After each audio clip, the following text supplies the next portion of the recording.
Mga personahe sa National Bureau of Investigation sa Central Visayas ni palayag sa ilang katingala kung nganong walay kalibutan ang mga opisyale sa Barangay Tangke, Dakbayan sa Talisay nga adunay drug den duol sa Barangay Hall.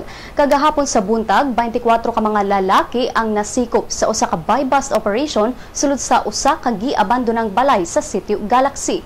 Nakuha sa NBI ang dulan 300 ka mga gagmayng pakete ug usa ka medium pack nga gidudahang shabu. Si Attorney Edgar Baldemo sa NBI 7 niingon nga nabalaka sila tungod kay ikaduha na kini nga buy-bust operation sa maong balay apan walay aksyon nga gihimo ang lokal nga kagamhanan.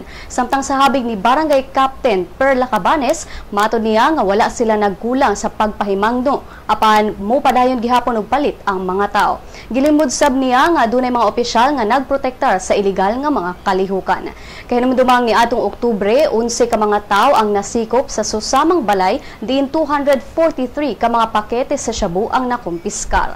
Mato ni Baldemos nga kasagaran sa mga sospek wala na balhog tungod kay niingon ang Talisay City Prosecutor's Office nga walay igong ebidensya nga nagpamatuod nga gihimong drug den ang balay.